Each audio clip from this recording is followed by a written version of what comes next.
જોરાવરનગરમાં share બજારના નામે કરોડોના જુગારનો રેકેટ ઝડપાયો છે. સુરનગરના રાજકોટ રેન્જ પોલીસે સુરનગરના જોરાવરનગર વિસ્તારમાં શેર બજારના વધઘટના આધારે ગેરકાયદેસર સટ્ટો અને જુગાર ચલાવતા રેકેટનો પર્દાફાશ કર્યો છે. રામેશ્વર ટાઉનશીપ ખાતે પાડવામાં આવેલા દરોડામાં 10 laptop, 29 mobile phone, 4 pen drive તેમજ રોકડ રકમ તેમજ નોટબુક, વાઈફાઈ સાધનો સહિત ચાર્જર સહિત કુલ 3.7 લાખનો મુદ્દામાલ જપ્ત કર્યો છે.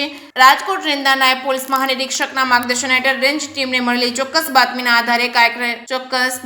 આધારે કાર્યવાહી હાથ ધરવામાં આવી હતી. તપાસમાં સામે આવ્યું છે કે આરોપીઓ ગ્રાહકો પાસેથી શેર બજારના ભાવ તથા વધઘટના આધારે સોદા મેળવી કોઈપણ પ્રકારના લાયસન્સ વગર વિવિધ બ્રોકરો મારફતે ગેરકાયદેસર જુગાર રમાડતા હતા. પોલીસે સ્થળ પરથી 6 જુગારીઓને ઝડપી પાડ્યા હતા. તપાસ દરમિયાન પોલીસ કર્મચારી સંજયસિંહ નાથુભાઈ રાઠોડ સહિત કુલ 23 આરોપીઓ સામે જોરાવરનગર પોલીસ સ્ટેશનમાં જુગારધારાની કલમ 4 અને 5 હેઠળ ગુનો નોંધી કાયદેસરની કાર્યવાહી હાથ ધરી છે. પ્રાથમિક તપાસ મુજબ આરોપી શેર બજારના ભાવના આધારે નસીબ આધારિત હાર જીતના સોદા કરી ગેરકાયદેસર જુગારનું સંચાલન કરતા હતા. પોલીસે સમગ્ર નેટવર્ક, અન્ય બ્રોકરો અને આર્થિક વ્યવહારોની તપાસ શરૂ કરી છે. જપ્ત કરાયેલા મુદ્દા માલમાં 10 laptop, 29 mobile phone, 4 pen drive, રોકડ રકમ, નોટબુક, વાઈફાઈ સાધનો, ઇલેક્ટ્રોનિક ઉપકરણોનો સમાવેશ થાય છે.